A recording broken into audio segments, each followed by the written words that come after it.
sí, ¿no? Pero no se puede contra eso. Bueno, estamos hablando todos estos días de la política, de las elecciones que se aproximan cada día más. Ya pronto va a haber en algunos pueblos, ahora en mayo, luego va a haber en junio, va a haber en julio, van a estar las PASO, van a estar las presidenciales. Se habla de todo un poco, todos hablan con todos, la solución no la encuentra nadie.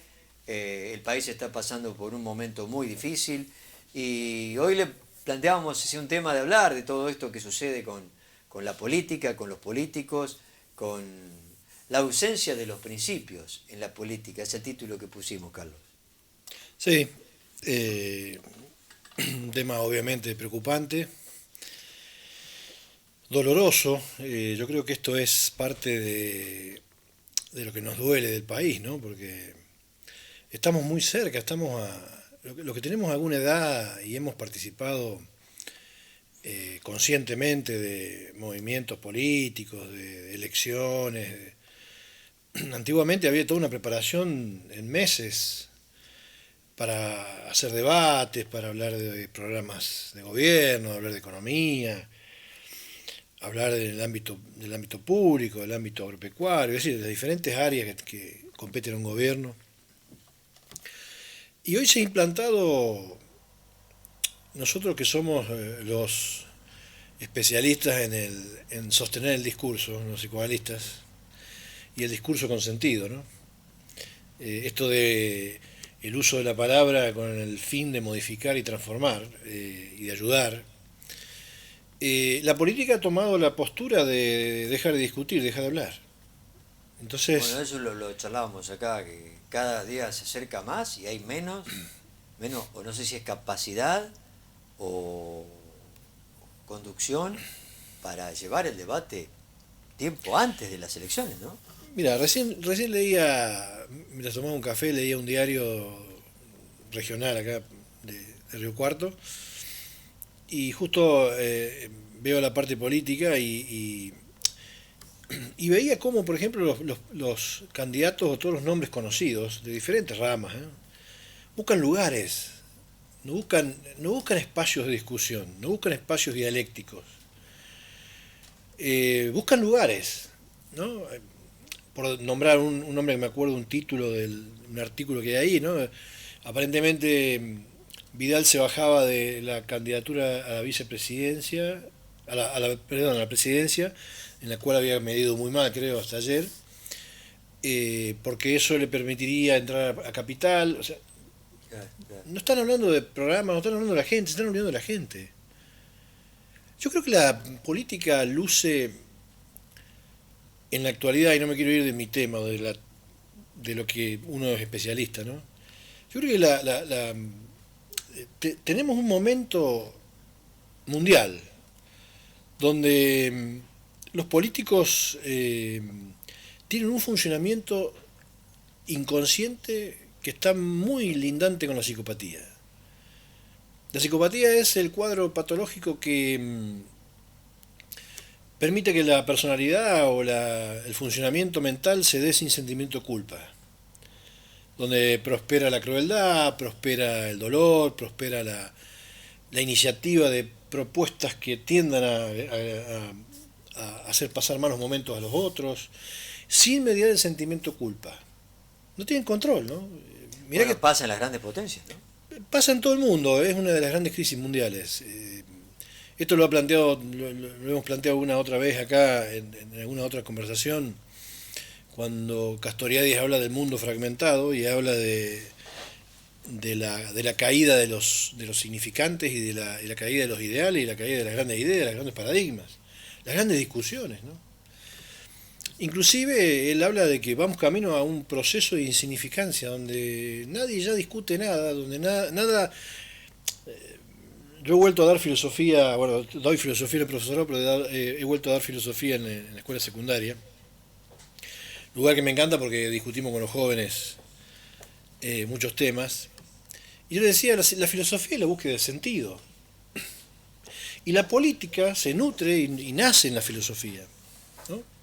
esto de la ocupación de los griegos por la polis tratando de generar el bien común, ¿no?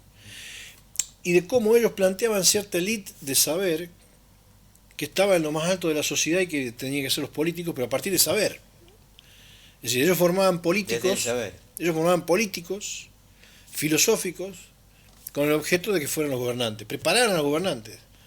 La famosa academia, vos recién hablaba de la academia de Racing Club, bueno, ese es un contrasentido, ¿no? Hoy se llama academia a un club de fútbol, se le dice liceo a las escuelas militares de secundarias, y en realidad la academia, el liceo era la escuela o el ámbito preponderante donde ejercía sus pensamientos y donde formaba a los filósofos y los políticos Aristóteles, y la academia fue la escuela de Platón. La academia todavía está en Grecia, forma parte del rectorado, se ha hecho todo un reciclaje, está. Pero eran escuelas para políticos, los políticos se formaban para poder dirigir en su país. ¿Por qué? Porque tenían una alta performance de sabiduría y tenían una capacidad, junto a esa sabiduría, de autogobierno. Yo como siempre te digo a vos que Sócrates, Platón son modernos, me refiero a esto. Todavía no lo hemos interpretado, ¿no? Y uno lee hace esas lecturas y está en contacto con ese tipo de cosas y tiene un gran pesimismo sobre lo que viene, ¿no? Porque son los mismos personajes, de un lado, de otro, de un color, de otro. Son los mismos compromisos, son los mismos intereses por detrás, son las mismas empresas que manejan este país. Y la que sigue quedando pendiente es la gente. Que cada vez está sufriendo más, ¿no? Creo que sí, pero los márgenes de sufrimiento que crecen y que, te repito, lindan con la crueldad, genera como una especie de redimensión de la psicopatía, ¿no? Es decir, a nadie le importa. Bueno, eso te iba a preguntar. En otras épocas, ahora te dicen porque este gobierno está frenado por los sindicatos, si hubiera sido el otro gobierno estaría ya en llamas, pero yo noto la gente como resignada, ¿no? La gente está resignada y la gente ha sido también parte y cómplice de estructuras de dinámicas sociales sin sentido. Hoy si vos le preguntás a la gente, a mucha gente, y encuentran un político que hace cosas, te dice, bueno, no importa si es dudoso lo que hace con su economía, lo importante es que haga cosas, ¿no? El dicho popular, Si que robe, pero que haga cosas. Sí, sí. No tiene que robar. Yo no puedo decir a mi hijo, robá aunque haga cosas. Yo no puedo decir a mis alumnos, robá que está bien, mientras hagas cosas. Me parece que el perfil de las discusiones tiene que ser otro. La ética kantiana es innegociable. Hacer el bien por el otro. Fíjate, Platón decía, cada quien que sepa hacer lo que sepa hacer, lo haga y lo haga bien, en pos de la sociedad. La utopía de la república, ¿no? La utopía de una sociedad donde pudiera cada uno hacer lo que hace y hacerlo bien y con bondad. No es tan difícil. El tema es que no hay actitud. ¿Por qué no se... ahí está la pregunta, ¿no? Vos decís, no es tan difícil. ¿Por qué nadie lo logra? Ningún gobernante... Somos muy mal educados. La Argentina es un país con mucha gente mal educada. Y te voy a decir más. ¿Mal educada en el sentido de educación? En el sentido de educación, sí. Sí, en el sentido de educación. Porque, a ver, los altos índices de educación dejan menos margen para la corrupción. Porque cuando vos resolvés tu vida y llevas adelante tu vida con pasión por un área, un ámbito de trabajo, de vida, etcétera, etcétera, tratás de hacerlo bien en pos de la comunidad, en pos del otro, con lo cual no tenés necesidad de corromperte. Hay menos delincuencia, hay menos violencia, hay menos agresividad, hay mucho más pensamiento. Esta es la gran dicotomía, ¿no? Entre el pensamiento, el ocio para tener espacio para poder divagar entre ideas y poder encontrar las mejores ideas para llevar adelante ideas, proyectos, creatividades, nuevos posibles, o la locura irracional del todo se puede, que ya falló. Ninguna sociedad puede vivir con el todo se puede. Ahora, esto está básicamente representado en nuestros políticos, ¿no? Ellos dan la imagen de que todo se puede, para ellos, y se olvidan de la gente. Y la gente se va ayornando a eso y va haciendo en su vida privada lo mismo. ¿Y esto te sucede después en la consulta? Nuestras consultas están atravesadas por todo esto. La gente sufre, Claro. la gente sufre, la gente sufre y sufre mucho. La gente sufre en las escuelas, sufren los docentes, sufren los vínculos, sufren las aulas, sufren las instituciones, sufren la sociedad global. Hay una crisis de representatividad en casi todos los órdenes de la vida.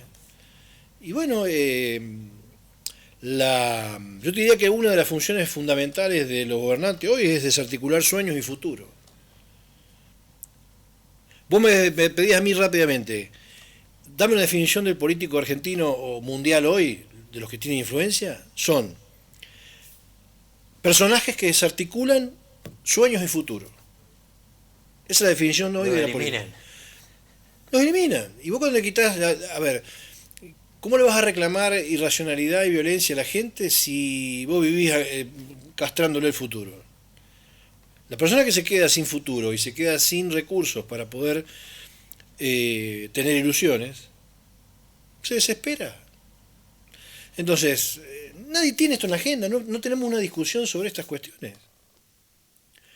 No tenemos una discusión sobre estas cuestiones, no tenemos una discusión que pueda estar centrada en las cosas comunes de la gente que siente, que se afecta con lo que le pasa al país. Hay un libro que yo le sugiero a la gente que es una delicia, que es Dolor País. Es un libro de Silvia Bleichmar, donde ella hace un desarrollo de cómo afecta a lo psicológico individual y a lo psicosocial los grandes movimientos sociales de los últimos 30 años, ¿no? Y donde fueron desarticulando las ilusiones de la gente. Por eso la gente hoy vota cualquier cosa.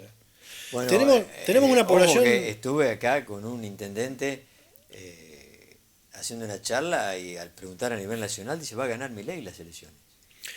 Entonces yo digo, bueno, qué mal, no estoy en contra ni critico a Milei, pero digo, qué mal los partidos mayoritarios deben estar haciendo las cosas, ¿no? A ver, más allá de los partidos mayoritarios...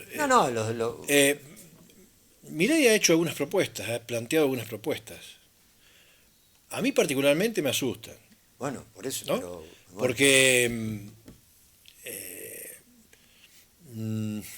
a ver... él tiene una idea Milei tiene una idea de la política y la economía que es el utilitarismo calvinista, ¿no? Es el anglosajonismo en la política donde todo se mide en función de la rentabilidad. La escuela pública no es rentable, pero es necesaria. Quiere cobrar. Y es vital. Y tiene que ser pública. Porque lo público es lo único que garantiza la diversidad. Claro, él vive en Buenos Aires, no conoce Catamarca, o Benjamín Gul, o Ledesma o Arias, o Cábana, o Iruya en Salta. No conoce. Él cree que el país es una réplica de Buenos Aires. El país es muy diverso. Es muy diverso. Y si vos en algunos lugares del país privatizar la educación al 100%, desaparece la educación para mucha gente. Claro, es la gente que él no tiene en cuenta. Él en la rentabilidad hay gente que no la tiene en cuenta. Yo siempre digo, los que apoyan este tipo de políticas, llévenla adelante.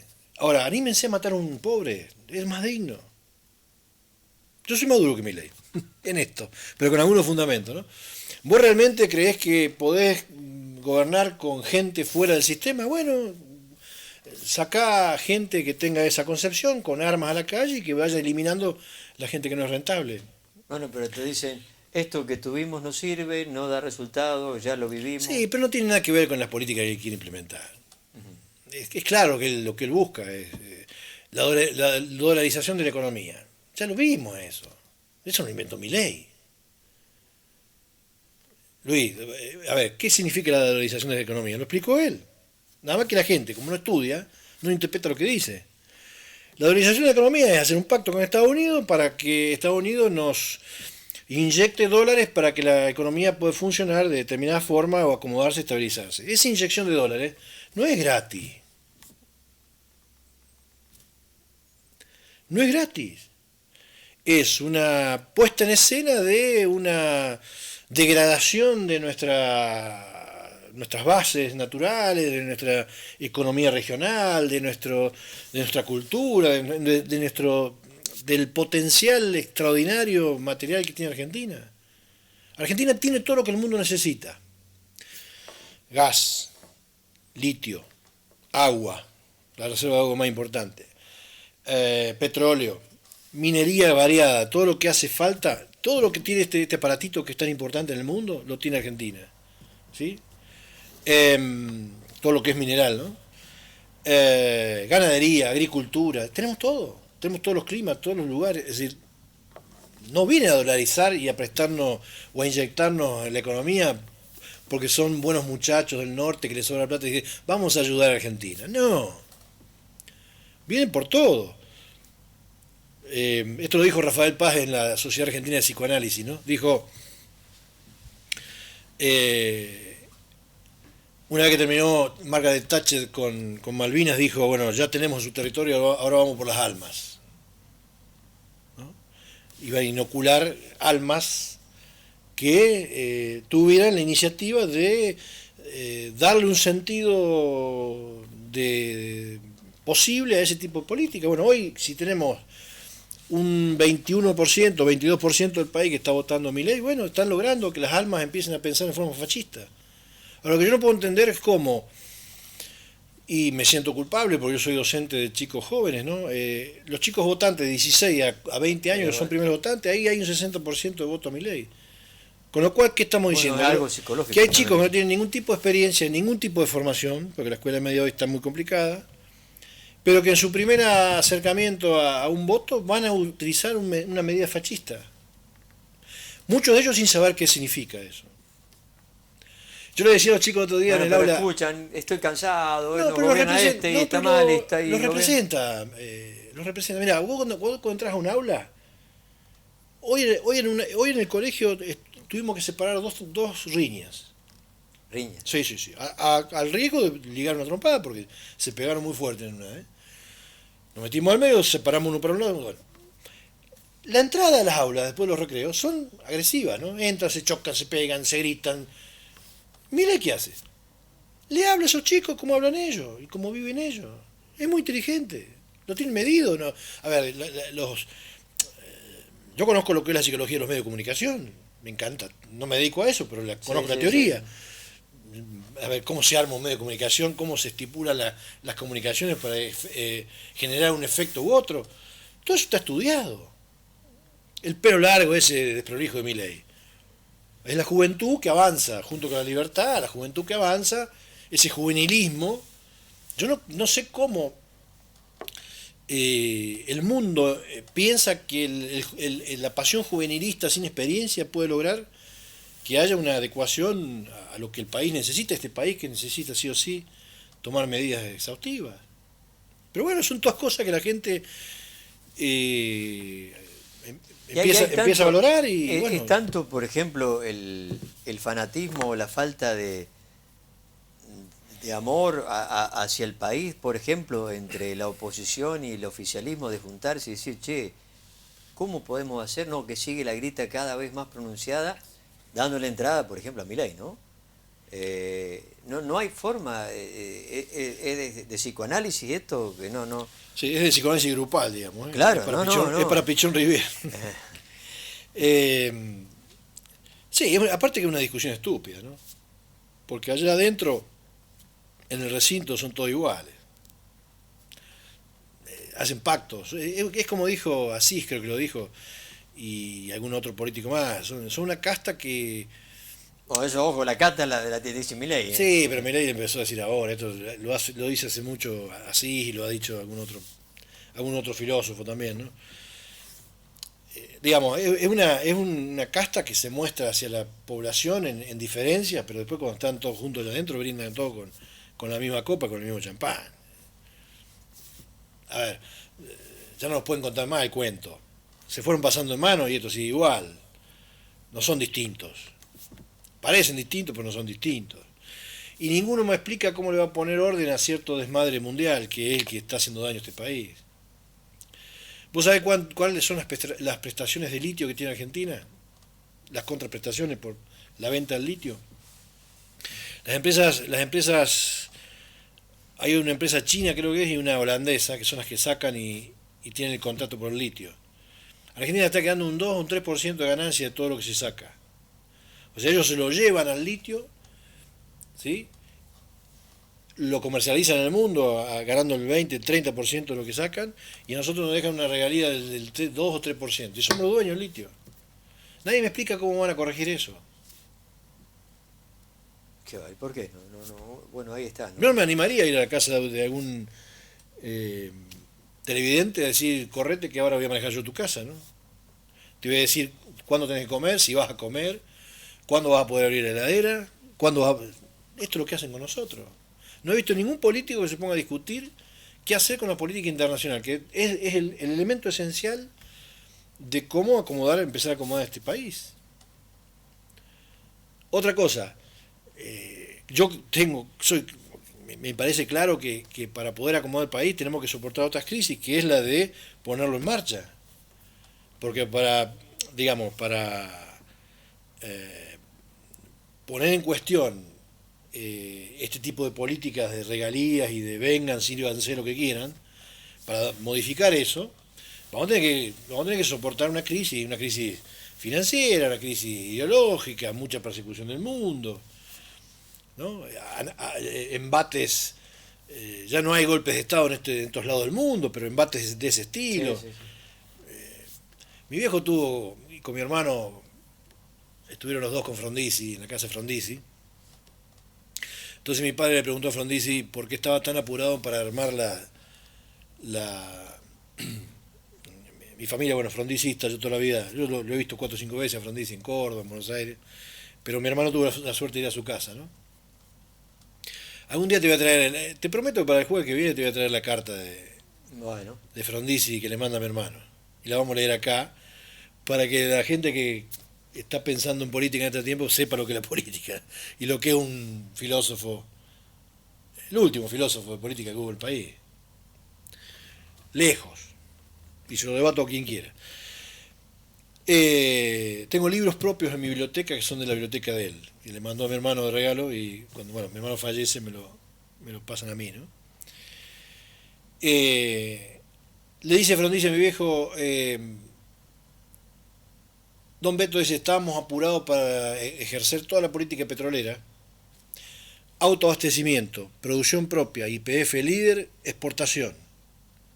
Cuando Frondizi lo tumba el gobierno militar, Argentina había puesto en marcha esa política. Tengo libros que hablan de la política petrolera. Bueno, dice, quise ponerlo en marcha con urgencia porque yo sabía que me venían a tumbar. Cada vez que un país latinoamericano quiso tener una política propia de hidrocarburos, Estados Unidos produjo un golpe de Estado. En cualquiera de los países. Entonces, yo le digo a los políticos que empiecen a decir la verdad y empiecen a hablar de política de Estado y política internacional, y dejen de mentirle a la gente, porque hay gente que todavía está avispada.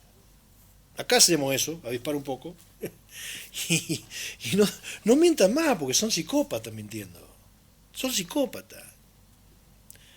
Hay dichos del presidente, dichos de algunos diputados que yo digo, ¿cómo me encantaría debatir con esa gente? ¿No? Porque ellos parecen filósofos, o la gente cree que son filósofos, y son chantas. No saben nada. Nada.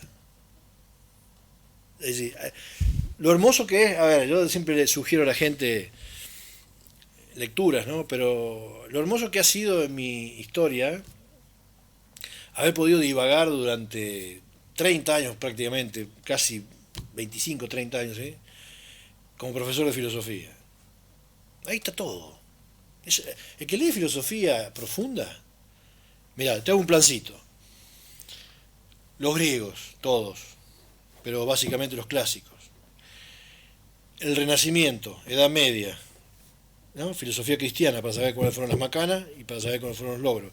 El Renacimiento, todos los Galileo Galilei, Giordano Bruno, Kant, Marx, Nietzsche, Spencer para la educación, No nos olvidemos del maestro de los políticos, de Maquiavelo, ¿sí?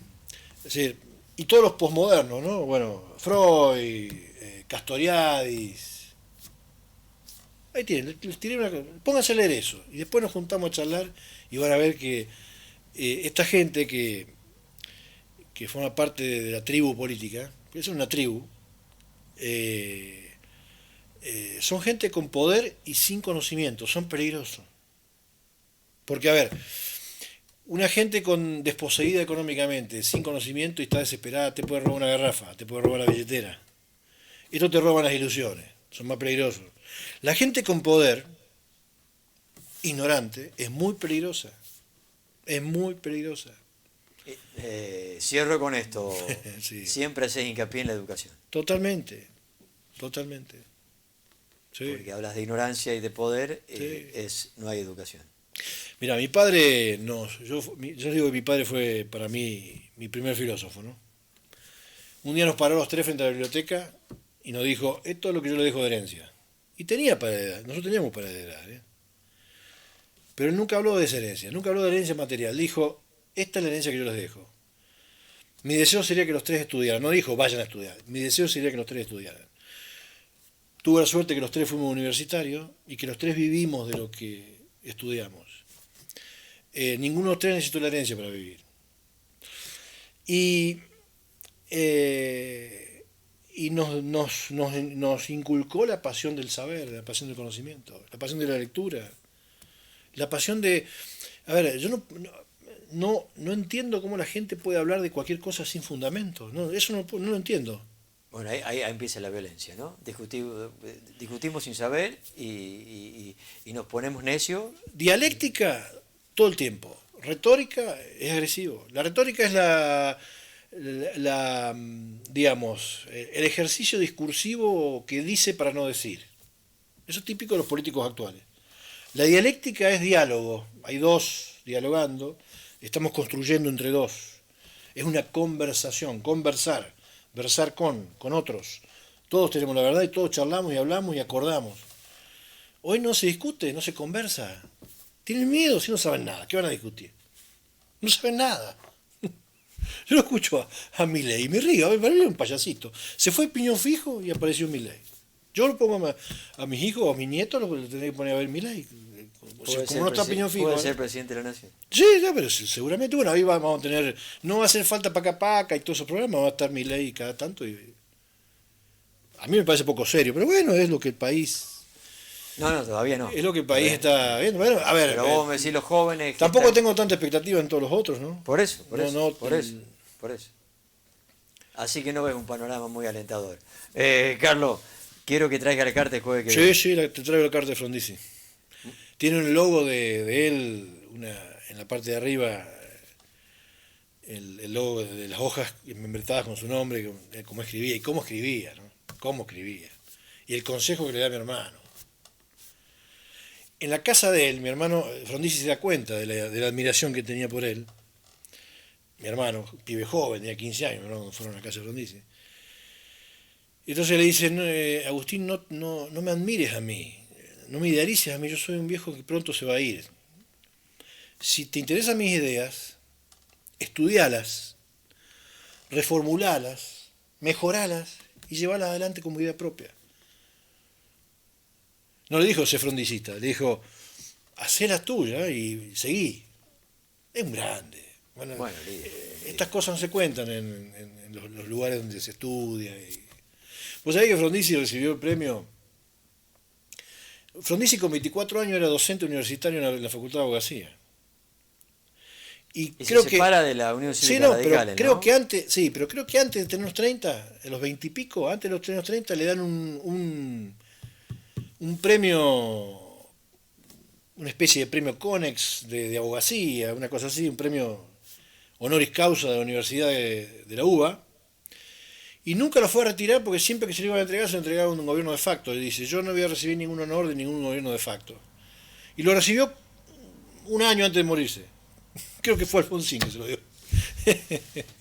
Cosas de... Grandezas que no se pueden dejar de estudiar, porque son lo que nos dan un poquito de esperanza. Si empezamos por esas lindas lecturas, Esperemos que se haga la luz en algún momento. ojalá. Carlos, muchas gracias. No, a vos. Vamos a la pausa y ya volvemos. Tenemos mucho para realizar en el diario.